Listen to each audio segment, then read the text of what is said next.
Salut à tous, je m'appelle Antoine Caron et je suis heureux de vous accueillir sur cette chaîne dédiée à la pêche. Ici, je partage des astuces sur la pêche, le choix des appâts et des leurres, et j'aide également les débutants.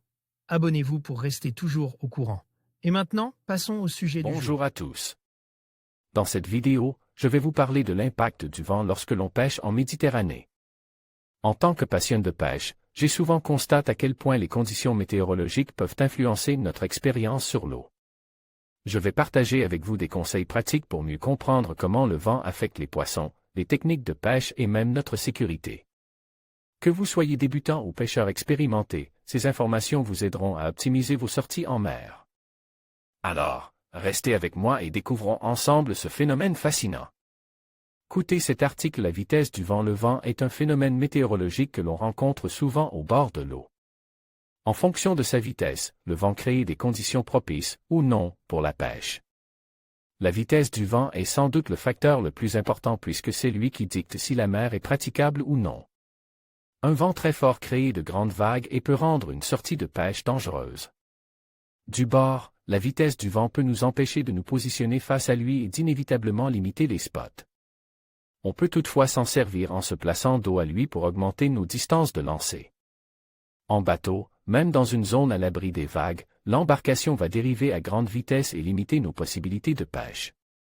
Un vent fort qui crée des mouvements d'eau induit également la présence de courant. Ce courant peut subsister pendant quelques jours après la disparition du vent. Vent froid et pêche. Les vents possèdent généralement des noms qui les caractérisent et nous permettent de les identifier. Par exemple, je citerai le Mistral, vent du sud-est de la France. Le Mistral est un vent qui souffle majoritairement du nord-ouest, froid et très viol. C'est un vent qui descend la vallée du Rhône et emporte inévitablement avec lui les températures fraîches de l'altitude. Lorsque le Mistral souffle, la température de l'eau baisse et la surface est fortement brassée. Ces deux phénomènes permettent une meilleure dissolution de l'oxygène dans l'eau. Un Mistral d'été sera donc très intéressant pour la pêche puisque l'eau chaude et peu oxygénée sera renouvelée. Tous les poissons ont besoin d'oxygène et seront très heureux de se rapprocher de la surface dans une telle situation. En revanche, un Mistral d'hiver refroidira d'autant plus une eau déjà fraîche et fera descendre les poissons dans la couche d'eau.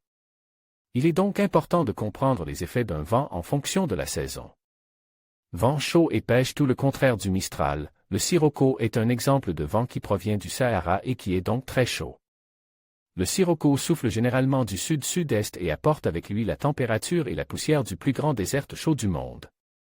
Un vent chaud implique des effets opposés à un vent froid.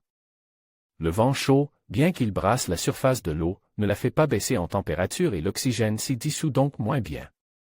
En saison estivale, les poissons fuient la surface lorsqu'un vent chaud se déclare. La thermocline peut alors descendre de plusieurs mètres de profondeur et pousser les poissons à changer de comportement.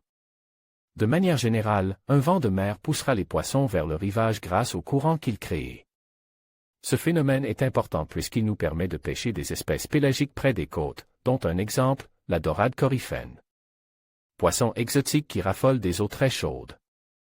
Le poisson fourrage sera également poussé vers des zones peu profondes et tous les prédateurs profiteront de l'occasion pour se nourrir abondamment. En conclusion, comprendre l'impact du vent lors de la pêche en Méditerranée est essentiel pour optimiser nos sorties en mer. Les conditions venteuses peuvent influencer non seulement la sécurité des pêcheurs, mais aussi le comportement des poissons et l'efficacité des techniques de pêche. En tenant compte des prévisions météorologiques et en adaptant nos stratégies en fonction des conditions, nous pouvons améliorer nos chances de succès tout en garantissant une expérience de pêche agréable et sécurisée. Restez attentifs aux éléments naturels et profitez pleinement de la richesse que la Méditerranée a à offrir.